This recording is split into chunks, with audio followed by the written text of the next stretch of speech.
মোদের চোখে মোদের ভারত। লেখক শ্রী পূর্ণেন্দু বত্রী। আজকের এই প্রতিবেদনে আমরা আল বেরুনি সম্বন্ধে বিষয়ের কথা বলব। সুলতান মাহমুদের নাম আমরা অনেকেই জানি। গজনীর সুলতান ছিলেন তিনি। 1000 থেকে 1027 খ্রিস্টাব্দ, এই 27 বছরের ভেতর তিনি ভারতবর্ষ আক্রমণ করেছিলেন 17 বার। তরোয়াল দিয়ে মাথা কেটেছেন হিন্দুদের। যেখানে যত হিন্দুর মন্দির, দেবদেবীর মূর্তি, সেগুলোকে ভেঙে গুঁড়ো গুঁড়ো করে লুটিয়ে দিয়েছেন ধুলোয়। মন্দির থেকে লুটপাট করেছেন সোনা দানা, হিরে, মুক্ত। মণিমুক্তর ওপর এত লোভ ছিল যে যুদ্ধে পরাজিত রাজাদের গলা থেকে মণিমুক্ত বসানো হারটা ছিনিয়ে নিতেও তার লজ্জা করত না। অথচ ইতিহাস ঘাটলে দেখা যায় মানুষটা ছিলেন শিক্ষা বা সাহিত্যের অনুরাগী, সেই সঙ্গে বুদ্ধিমান, আবার ধর্মভীরুও। কিন্তু সব কিছুকে মুছে দিয়ে তার যে পরিচয়টা আজ সবার কাছে বড়, সেটা হলো একজন নির্দয় আর হৃদয়হীন শাসক। তার মৃত্যুর 200 বছর পরে কবি শেখ সাদি একদিন একটা ছোট্ট কথিকা শুনিয়েছিলেন তার অনুরাগীদের। এই ছোট্ট কথিকাটি শুনলে বুঝতে পারা যায় মুসলমানরাও কী পরিমাণ ঘৃণা ও লজ্জা পেয়ে থাকত মুসলমান সুলতান মাহমুদকে নিয়ে। একজন লোক রাত্রে স্বপ্ন দেখলেন সুলতান মাহমুদের সবরে শুয়ে আছে কবরে, কেবল তার চোখের তারা দুটো তখনও জীবন্ত, ক্রমাগত ঘুরছে এদিক ওদিক। তাই দেখে লোকটা জিজ্ঞেস করলো, কী খুঁজছেন আপনি? উত্তর এলো, মরবার আগে আমি অনেক ধনরত্ন রেখে এসেছিলাম, সেগুলো কোথায় কীভাবে আছে সেটাই দেখতে চাইছি। সেই সুলতান মাহমুদ তার দুর্ধর্ষ সেনাবাহিনী নিয়ে আক্রমণ করলেন খোরাজেন। খোরাজেনের রাজধানীর নাম উরগেঞ্জ। সোভিয়েত দেশের তুর্কমেনিস্তান আর উজবেকিস্তানের মাঝখান দিয়ে বয়ে চলেছে একটা নদী। নদীর নাম আমুদরিয়া। তারই ধারে খোরাজেন। সেখানে রাজত্ব করতেন মামুনি রাজবংশ। এরা ছিলেন বুখারার সামানি সম্রাটদের অধীনে। একসময় খোরাজেনে দেখা দিল বিদ্রোহ। হত্যা করা হলো দেশের সুলতানকে। রাজ্য জুড়ে অশান্তি, সিংহাসন নিয়ে ষড়যন্ত্র। এই সুযোগে শ্মশানের উপর যেমন করে কালো ডানা আর লাল ঠোঁট নেড়ে নখ বাগিয়ে নেমে আসে শকুন, ঠিক তেমনি করে সুলতান মাহমুদ তার সৈন্য সামন্ত নিয়ে ঝাঁপিয়ে পড়লেন খোরাজেনের ওপর। খোরাজেন চলে গেল গজনীর সাম্রাজ্যের ভেতরে। ফেরার পথে সুলতান চলেছেন বিজয় গর্বে, পেছনে একদল বন্দী।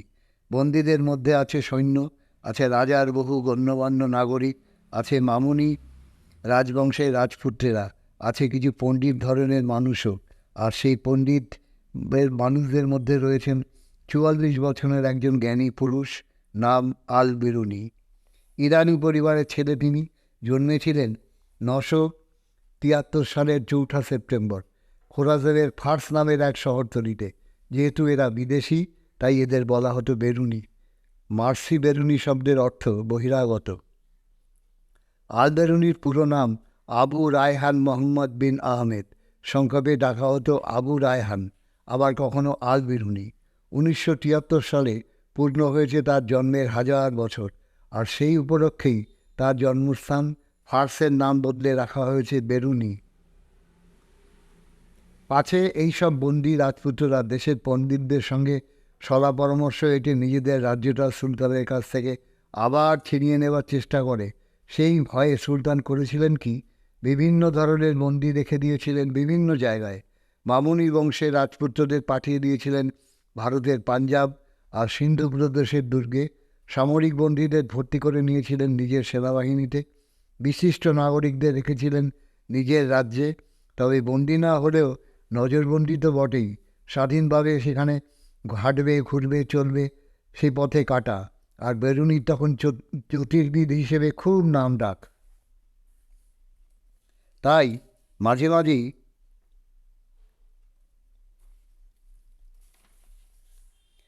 তার ডাক পড়ত সুলতানের দরবারে।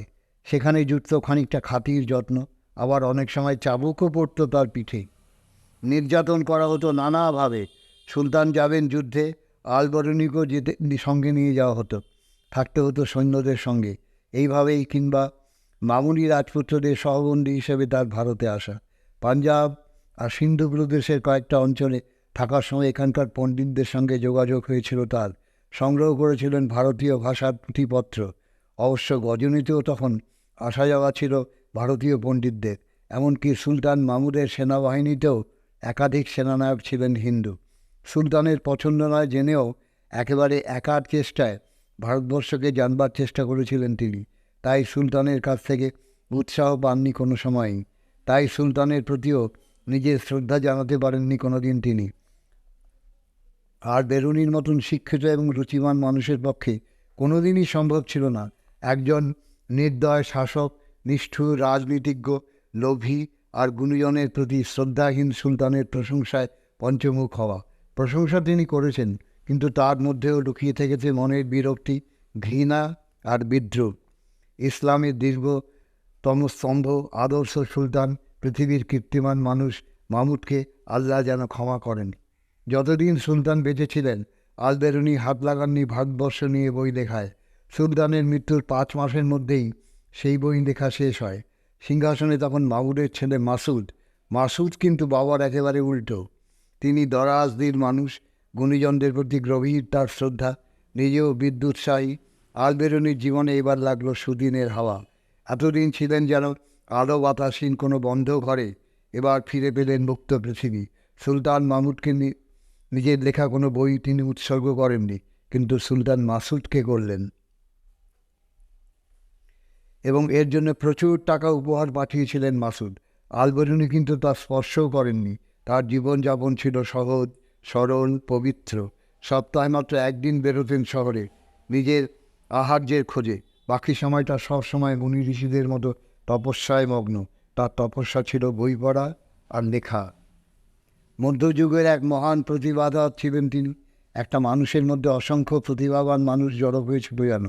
তিনি ছিলেন একাধারে জ্যোতির্বিদ, পদার্থবিদ, সাহিত্যিক, ভূগোলবিদ, ঐতিহাসিক, চিকিৎসক, ভেষজ, কবি এবং দার্শনিক।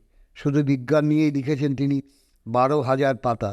বছরের 2টো পরবের দিন বাদ দিলে বাকি সারা বছরের প্রত্যেকটা মুহূর্তই তিনি ডুবে থাকতেন কাজে।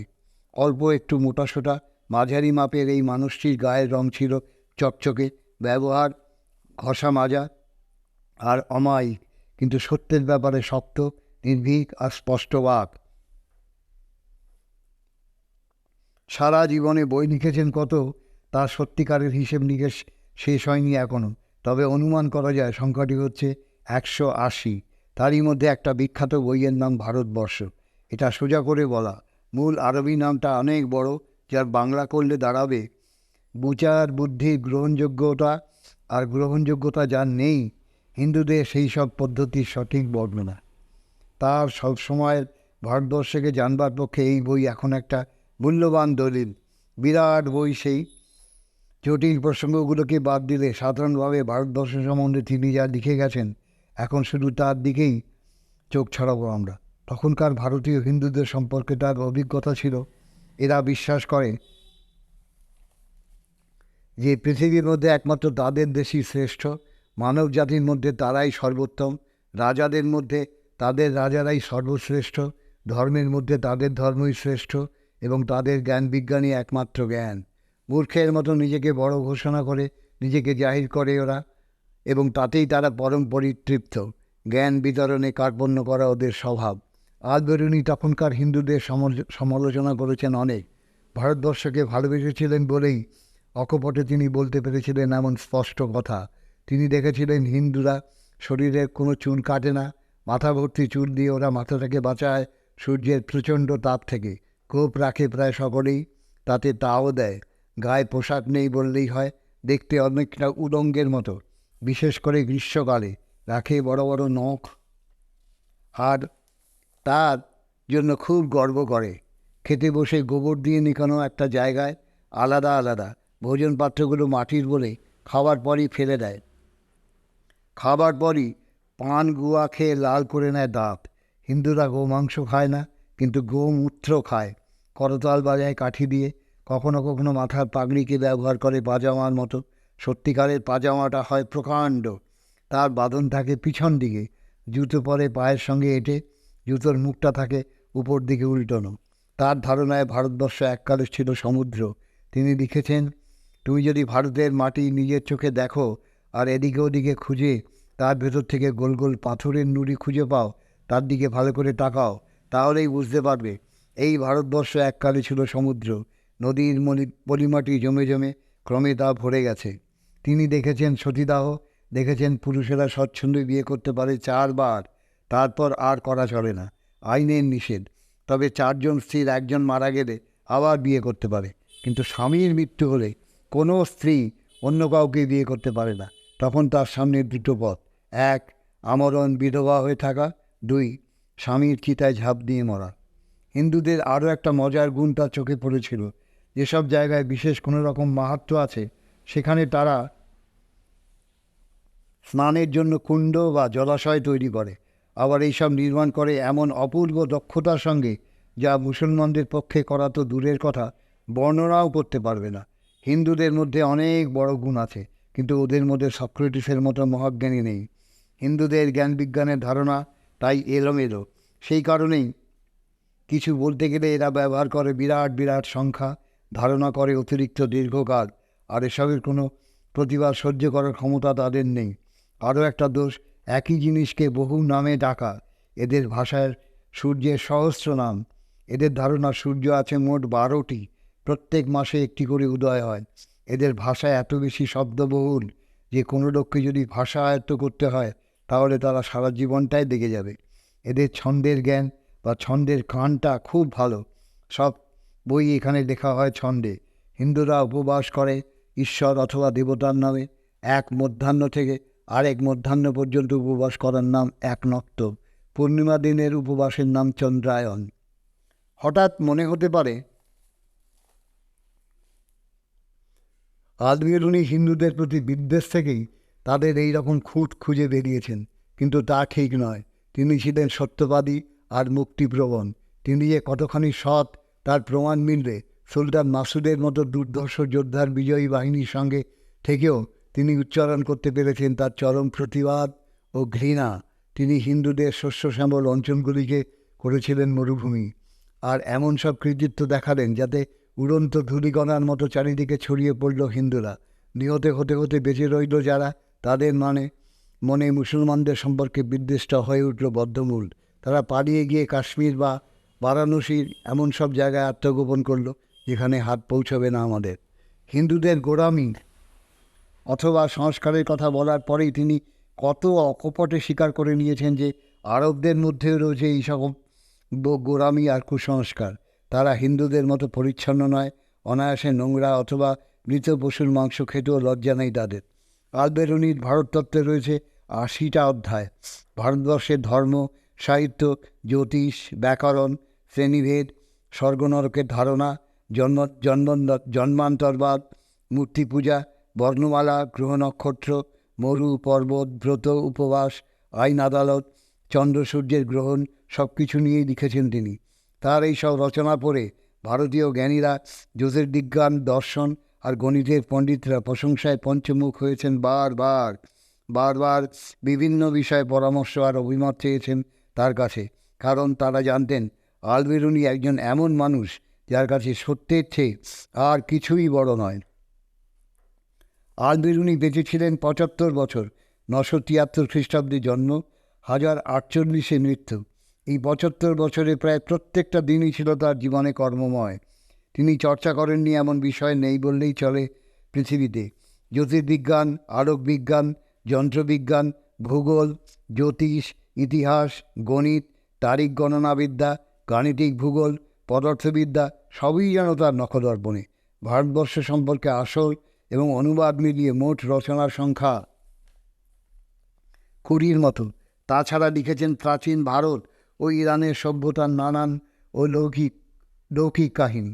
তার রচনা থেকে ভারতবর্ষের নানা বিষয়ে তার মতামতের অংশবিশেষ তুলে ধরছি আমরা এখানে, গঙ্গা জল দিয়ে গঙ্গা পুজো করার মতো। তাকে শ্রদ্ধা জানাতে তারই রচনার উদ্ধৃতি। এছাড়া তার জ্ঞানের অনুসন্ধানের মনের বিরাটত্বটাকে ধরবার বুঝবার কোনো প্রতিভা খোলা আছে। হিন্দুদের দেশের দক্ষিণ প্রান্তে খেজুর আর নারকেলের মতো পাতলা গাছ আছে একরকম।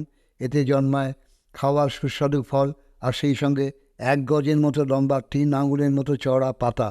হিন্দুরা এই পাতাকে বলে টাড়ি বা তাল পাতা। এই তাল পাতায় তারা লেখে, পাতার মাঝখানে একটা ফুটো করে প্রত্যেকটা পাতাকে ক্রম অনুসারে সাজিয়ে ফুটোর মধ্যে দড়ি ঢুকিয়ে সমস্তটাকে বেঁধে রাখে। মধ্য আর উত্তর ভারতের লোকেরা এই লেখার জন্য ব্যবহার করে ভুজ গাছের ছাড়, এবং সেই জাতের গাছ থেকে যা তৈরি হয় তা হলো ধনুকের আচ্ছাদন। একে বলা হয় ভূজ্যপত্র। 1 গজ লম্বা আর বিঘত চওড়া করে এগুলোকে কেটে শক্ত করে মসৃণ করার জন্য তেল মাখিয়ে পালিশ করে ব্যবহার করা হয় লেখার কাজে। 1 টুকরো কাপড়ে মুড়ে 2টো ফলকের মধ্যে এঁটে বেঁধে রাখা হয়। তারা একে বলে পুঁথি। ভুজ গাছের ছালের উপরে তারা চিঠিপত্র বা অন্যান্য দরকারি জিনিসও লেখে। হিন্দুদের সংখ্যা গণনা 1000-এর চেয়ে বেশি তাদের পাটিগণিতের নিয়ম অনুযায়ী। হয়তো স্বাধীনভাবেই তারা এসব আবিষ্কার করেছিল, নয়তো বিশেষ কোনো শব্দতত্ত্ব থেকে এই সন্ধান পেয়েছিল। পরে মিলন ঘটায় দুটোর। ধর্মীয়করণ এই সংখ্যাক্রমের ধারাবাহিকতায় 18 ধাপ পর্যন্ত গ্রহণ করেছে তারা। তাদের ব্যাকরণবিদেরা শব্দতত্ত্ব দিয়ে এ ব্যাপারে সাহায্য করেছেন তাদের গণিতবিদকে। এই 18টা ধাপ হচ্ছে এই রকম: একম, দশম, শতম, সহস্রম, অযুত, লক্ষ, প্রযুত, কোটি, নর্বুদ, পদ্ম, খর্ব, নিখর্ব, মহাপদ্ম, শঙ্কু, সমুদ্র, মধ্য, অন্ত ও পরার্ধ। কোনো কোনো হিন্দু ধারণা করেছেন যে পদার্থর পরও আছে আরেকটি ধাপ, তার নাম ভুরি, আর সেইখানে পৌঁছেই সংখ্যা গণনা শেষ। রসায়ন নিয়ে অনেক মজার কাহিনী রূপকথার মতো শুনতে সংগ্রহ করেছিলেন তিনি। রাজা বিক্রমাদিত্যের আমলে ব্যাধি নামের একজন লোক রসায়নের চর্চায় ব্যয় করেছিলেন জীবনের সমস্ত সম্পদ। অনেক চেষ্টার পর তিনি নাকি আবিষ্কার করেছিলেন এমন মলম যা মাখলে তৎক্ষণাৎ অদৃশ্য হয়ে যাওয়া যায়। মলম মেখে অদৃশ্য হওয়ার পরীক্ষাও করেছিলেন তিনি আর তার স্ত্রী।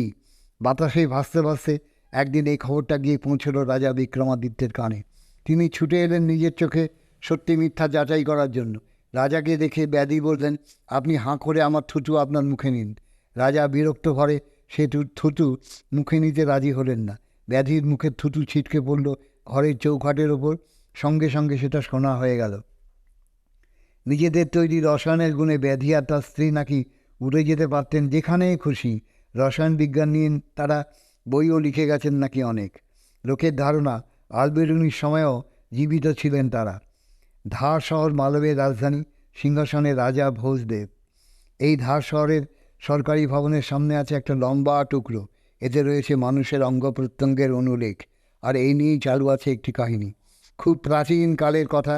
একদিন রাজা ভোজদেবের কাছে হাজির হলেন একজন লোক, সঙ্গে এমন সব রসায়ন যা নাকি পারে যে কোনো মানুষকে অমর, বিজয়ী আর অপরাজেয় করে তুলতে। রাজার অমর হওয়ার প্রস্তাব দিতেই তিনি রাজি। বিশেষ দিনে বিশেষ জায়গায় রাজাকে তিনি জানালেন একা দেখা করতে। বিশাল একটা কড়াইয়ের কয়েকদিন ধরে ফুটছে বিশেষ একটা তেল। তেলটা যখন ঠিক দরকার মতো রং পেল, লোকটা রাজাকে জানালো, এবার আপনি ঝাঁপ দিন। শুনে ভয় পেয়ে গেলেন রাজা। রাজার ভয়টা বুঝতে পেরে লোকটা বলল, আপনি যখন ভয় পাচ্ছেন তখন আমিই ঝাঁপ দিচ্ছি, তবে আপনি আমাকে সাহায্য করবেন। কয়েকটা ওষুধ রাজার হাতে তুলে দিয়ে কোন সময় কোনটা প্রয়োগ করতে হবে রাজাকে সব বুঝিয়ে দিয়ে লোকটা ঝাঁপ দিল ফুটন্ত তেলের কড়াইয়ে। খানিকটা পরেই লোকটা একটা দলা পাকানো মণ্ডর মতো হয়ে গেল। তার নির্দেশ মতো রাজা পুড়িয়া ঠেলে চলেছেন। যখন শেষ পুড়িয়াটা বাকি, হঠাৎ তার মনে হলো সত্যি সত্যি বেঁচে উঠে এবং অমর আর অপরাজয় হয়ে লোকটা যদি আমাকে বিপদে ফেলে। শেষ পুড়িয়াটা তিনি ঢাললেন না। তারপর কড়াই যখন ঠান্ডা হলো তখন দেখা গেল কড়াইয়ে পড়ে আছে একটা রূপোর ডেলা। আলবেরুনির সময় সব রাজাদের মধ্যেই ছিল সোনা তৈরির লোভ। এই জন্য যে কোনো শর্তে রাজি হতে আটকাত না তাদের। আলবেরুনি জানাচ্ছেন, এই জন্য যে কোনো সংখ্যক সুন্দর শিশুকে হত্যা করতে বললেও পিছপা হতেন না তারা। অনায়াসে তাদের ছুড়ে দিতে পারতেন আগুনে। যদি এই সব রসায়ন শস্ত্রকে নিষিদ্ধ করে পৃথিবীর এমন জায়গায় পাঠিয়ে দেওয়া হতো যেখানে তার হদিশ কেউ পাবে না, তাহলে অনেক ভালো হতো। তন্ত্রমন্ত্র আর যোগবিদ্যায় হিন্দুদের গভীর বিশ্বাস। যে বইয়ে এইসব নিয়ে দেখা, সেটা নারায়ণের বাহন গরুরের রচনা বলে তাদের বিশ্বাস। যাদের সাপে কামড়ায় তাদের উপরেই তন্ত্রমন্ত্রের প্রয়োগ চলে বেশি। আলবেরুনিকে একজন লোক এ নিয়ে গল্প শুনিয়েছিল একটা। গল্পটা এইরকম: একজন লোককে সাপে কামড়ালে তন্ত্রমন্ত্রের প্রয়োগ ঘটিয়ে বাঁচিয়ে তোলা হয় তাকে। বেঁচে উঠে লোকটি নিজের ইচ্ছাপত্র তৈরি করে, কোথায় কত টাকা আছে, কার কি প্রাপ্য, আত্মীয় পরিজনকে সব জানিয়ে দেয়। তারপর সে যখন একটা থালায় গন্ধ শুকলো, সঙ্গে সঙ্গে আবার মরে গেল। আলবিরুনি জানাচ্ছেন, যদি কাউকে সাপে কামড়ায় আর সেখানকার আশেপাশে ওঝা না থাকে, হিন্দুদের রীতি হলো তাকে পাতার উপর শুইয়ে ভেলায় চাপিয়ে ভাসিয়ে দেওয়া। পাতায় লেখা থাকে, যদি কেউ তন্ত্রমন্ত্রের প্রয়োগ ঘটিয়ে লোকটির জীবন ফিরিয়ে দিতে পারে, তার কল্যাণ হবে। আলবিরুনির বই এই রকম সব আশ্চর্য কাহিনী অনেক লেখা আছে। খোলা চোখে ভারতবর্ষকে দেখেছেন আলবিরুনি, খোলা মনে লিখে গেছেন তিনি। আমাদের অতীত ভারতবর্ষ তার লেখায় জীবন্ত। নমস্কার।